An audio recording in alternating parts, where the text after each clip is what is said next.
एक और अहम खबर आपको दें, तौहीन इलेक्शन कमीशन के नोटिस के खिलाफ असद उमर की दरखास्त की समाअत। सिंध हाई कोर्ट का इलेक्शन कमीशन को तहरीरी जवाब जमा कराने का हुक्म।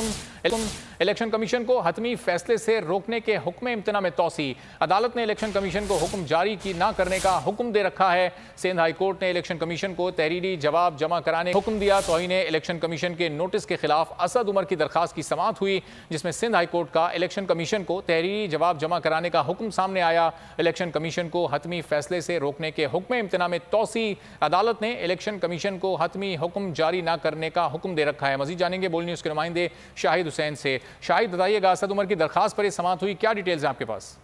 जी बिल्कुल, इसमें इलेक्शन कमीशन के जो फैसले थे उस हवाले से असद उमर की तरफ से सुनवाई कोर्ट में दरखास्त दायर की गई थी, जिसमें आज जो है वो इलेक्शन कमीशन की तरफ से बताया गया था कि जो तौहीन आमेज रिमार्क्स पर असद उमर को जो है वो नोटिस जारी किए गए थे और उसके बाद अदालत ने भी हतमी कार्रवाई से जो है रोक लिया, इसकी मजीद जो है वो पेशरफ्त नहीं हो सकी। अब अदालत ने इलेक्शन कमीशन को इस मामले में तहरीरी जवाब जमा कराने का हुक्म दिया है और इलेक्शन कमीशन ने कहा है कि हमने सुप्रीम कोर्ट में भी जो मुतल्लिका केसेस हैं इसमें ट्रांसफर करने की दरखास्त दायर कर रखी है। अब अदालत ने कहा कि तफसीली तौर पर जो असद उमर की यहाँ सिंध हाई कोर्ट में जेर समाअत दरखास्त है उसमें जवाब जमा कराया जाए, उसके बाद फिर मजीद इसमें जो है वो कार्रवाई की जाएगी। इससे पहले अदालत ने इलेक्शन कमीशन को असद उमर और दीगर के खिलाफ कार्रवाई न करने का हुक्म दिया था और हुक्म इम्तना जारी किया था और इलेक्शन कमीशन ने जो 30 अगस्त को जो वो तलब किया था, जिसमें इमरान खान और पीटीआई के दीगर रहनुमाओं के साथ साथ असद उमर को भी तलब किया था, जिस फैसले के खिलाफ सिंध हाई कोर्ट में दरखास्त दायर की गई थी। ठीक है शाहिद हुसैन, बहुत शुक्रिया, आपसे इस बारे में मजीद भी जानते रहेंगे।